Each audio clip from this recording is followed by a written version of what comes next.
Solo Showdown, the game mode associated with the biggest ever Brawl Stars content creator, Snakethug, and arguably the second biggest content creator, Sniper.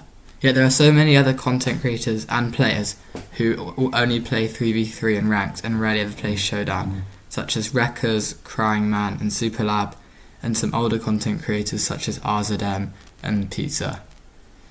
When he used to play, Snakethug always complained about how hard Solo Showdown was and how it needed a rework. So today we're going to dive into why Solo Showdown is labelled as the worst game mode and what makes it stand out from all the others. Reason 1. Trophies. For the sake of the video, all trophies will be talked at in between 2,800 and 3,000, where it's arguably the hardest but not outrageous, as in Prestige 3 or above. There are no win streaks in Prestige 2 and above, and in 3v3 for a win you gain 4 and for a loss you lose 10. So you need to win 2.5 games for every loss in order to stay even. In Solo Showdown, first place is worth 5 trophies and 10th place is minus 12 trophies, so you need to win 2.4 games for every loss in order to stay even. But as every Solo Showdown player knows, it's close to impossible to get first place each time. These are the trophies you gain and lose in 2,800 to Prestige 3 from the Brawl Stars wiki website. As you guys can see, only first, second and third gain trophies, with fourth place being 0, which makes it a lot harder to push than 3v3, where you either win or lose. This makes it a lot harder to push as you can only gain trophies from first, second or third, and one loss can push you back. Reason 2. Teamers and Wintraders. I'm not going to explain the difference between teaming and win trading. That's for a separate video, but here are the key differences. Teaming is working together with other randoms in the lobby to kill people and give you and your team a higher rank.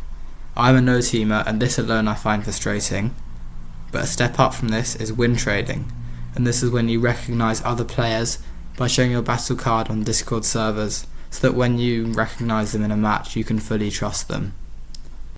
Just to clarify, win trading is not allowed and is bannable. Both teaming and win trading aggravates me and annoys others trying to play Solo Showdown, as seen by this clip of Crying Man. Harsh on him.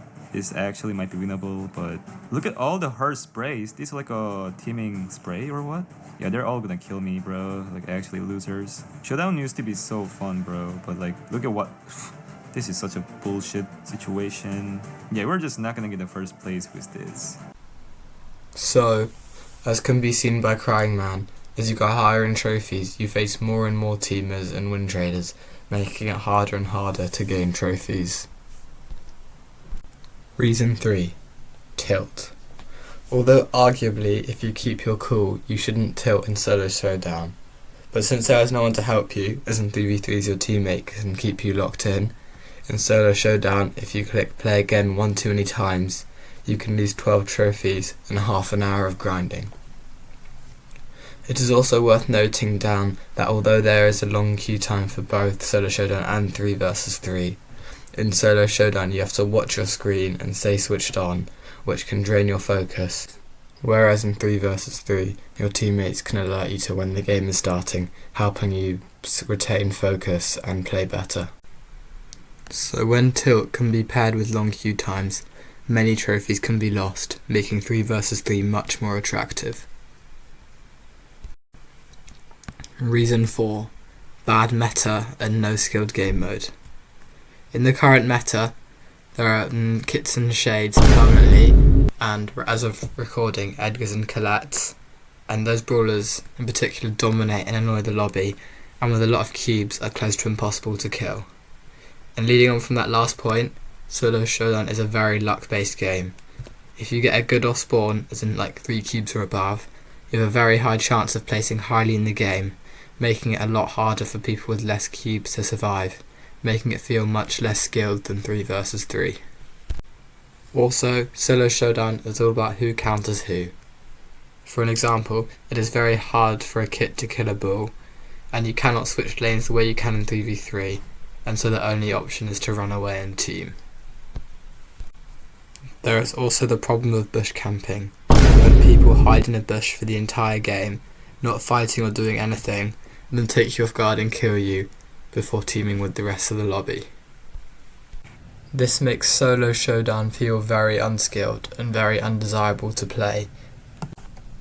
Reason 5. The competitive scene. Brawl Stars has given away over $9 million in prize money, yet all of this money has been in 3v3, not in solo showdown, as nobody will pay to watch people spin. Some of you guys may say that the competitive scene is also boring, but it has many exciting moments and would be far more exciting than professional solo showdown.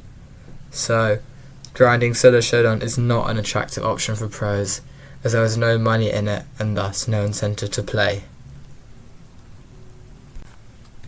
Now, I'm not saying that solo showdown is a game mode to never be played, as it is arguably the best for playing at low level when there are no bad randoms, and is still also playable and fun until around Prestige 2. A lot of my content revolves around solo showdown, so although I'm a hater, I do also play it and enjoy it. However, there is no denying the fact that the other game modes eclipse it, and it is not the game mode of choice for most players in terms of fun, money and trophies. Let's finish with this clip of me winning in solo showdown at Prestige 2 without teaming, to show that not all hope is lost for solo showdown.